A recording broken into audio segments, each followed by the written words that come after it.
আজ আমি সারদা মায়ের জীবনের বাণী ও অনন্য সাধারণ জীবনের কিছু ঘটনা বলছি। 1.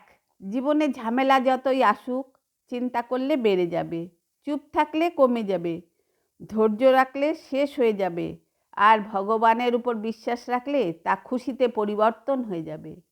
2. জলেতে ইচ্ছে করেই পড়ো আর ঠেলেই ফেলে দিক, কাপড় ভিজবেই।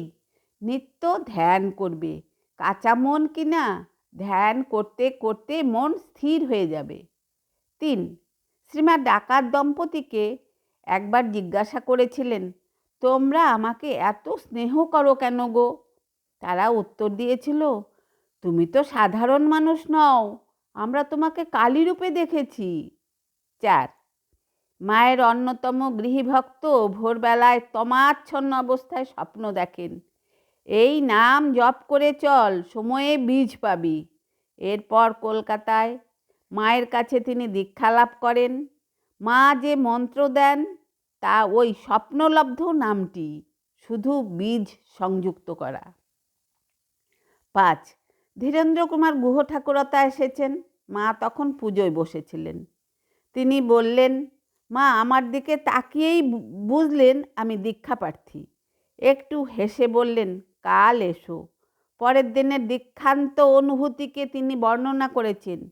মা আমার চিবুকে হাত রেখে কানে মহামন্ত্র দিলেন।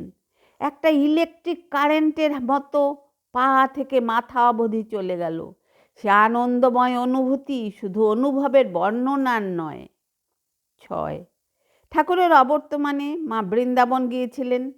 জনৈক ভক্তের প্রশ্নের উত্তরে শ্রীমা বলেছিলেন, আমি রাধা। 7. শ্রীমা সারদা দেবী আধ্যাত্মকেন্দ্রীয় নারী জীবন আদর্শের নারী ঐতিহ্যের তিনি বিগ্রহরূপা ছিলেন। তিনি পবিত্রতা স্বরূপিণী, ক্ষমারূপা, তপস্বিনী, পতিনিষ্ঠায় রাম ও কৃষ্ণগত প্রাণা, তন্নাম শ্রবণ প্রিয়া, এর সর্বোপরি নিখিল জগন্মাতা। সর্বত্রই তপস্যা ও নীরব প্রার্থনায় জীবন তার। সর্বভূতে ব্রহ্মদর্শন, যা সব সাধনার শেষ কথা, যা ছিল তার কাছে নিঃশ্বাস প্রশ্বাসের মতো সহজ ও স্বাভাবিক। তাই যে কোনো বিচারে শ্রীমাকে ভারতের প্রাচীন নারী আদর্শের যোগ্য প্রতিনিধি, সে আদর্শের পরিপূর্ণ বিকশিত রূপ বলে স্বীকার করতে হয়। 8. মা বলেছেন, দেখো বাবা, বিপদ যে তোমাদের আসবে না তা নয়, ও তো আসবেই, তবে ও থাকবে না, দেখবে পায়ের তলা দিয়ে জলের মতো চলে যাবে। 9. একবার শ্রীমা বিষ্ণুপুর থেকে গরুর গাড়িতে করে দেশে যাচ্ছিলেন। কোতলপুরের কাছে এসে রাধু শ্রীমাকে পায়ে ঠেলে বলতে লাগলো, তুই সর, তুই সর, তুই গাড়ি থেকে নেমে যা। শ্রীমা পেছন দিকে সরতে সরতে বললেন, আমি যদি যাব তবে তোকে নিয়ে তপস্যা করবে কে? 10.